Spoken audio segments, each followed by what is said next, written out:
নজর রাখবো এবার ডিএ মামলার শুনানি পেছলো, সুপ্রিম কোর্টে পেছলো ডিএ শুনানি, মেরিটের উপর ডিএ শুনানির পরামর্শ। প্রতিনিধি মৈত্রেয়ী এই মুহূর্তে আমাদের সঙ্গে রয়েছেন। মৈত্রেয়ী, বিচারপতি সঞ্জয় করল কি পরামর্শ দিয়েছেন আজ?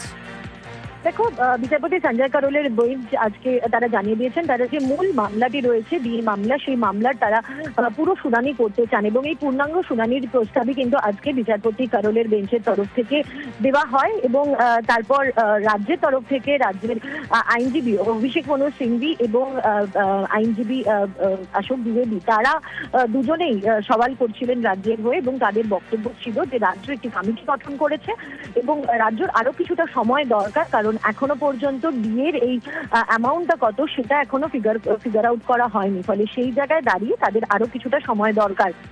কিন্তু বিচারপতি করল বেঞ্চ তারা স্পষ্টই জানিয়ে দিয়েছেন যে তারা গোটা মামলাটাই তারা শুনতে চান, তার ফলে এরকম পরিস্থিতিও হতে পারে যে যেখানে রাজ্যকে কোনো ডিএই দিতে হবে না, এরকম পরিস্থিতিও হতে পারে।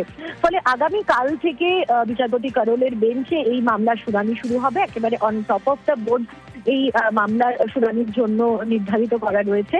ফলে আগামীকাল এই ডিএ মামলার যে মূল শুনানি সেটা কিন্তু শুরু হওয়ার কথা রয়েছে। বেশ, সরকারের দেউলিয়াপনা প্রকাশ পায় আর কি। কোয়ান্টিফাই করার দায়িত্ব কোর্টের না, কোর্টের দায়িত্ব আইন ঠিক করে দেওয়া। কোর্ট আইন ঠিক করে দিয়েছে, এখন কোয়ান্টিফাই কে করবেন না করবেন সেটা তো কোর্টের বিষয়, চূড়ান্ত সিদ্ধান্ত হয়ে যাবে। সেক্ষেত্রে 100%-এর উপরে এখন অর্ডার আসবে, যা হবে যদি আমরা জিতি 100% দিতে হবে।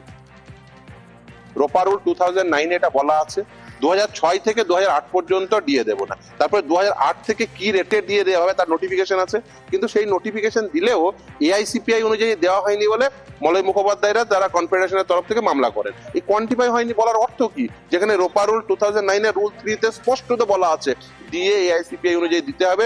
1982 কে বেস ইয়ার ধরে 536 এর সাপেক্ষে যত এনহান্স হয়েছে, মূল্যবৃদ্ধি ঘটেছে,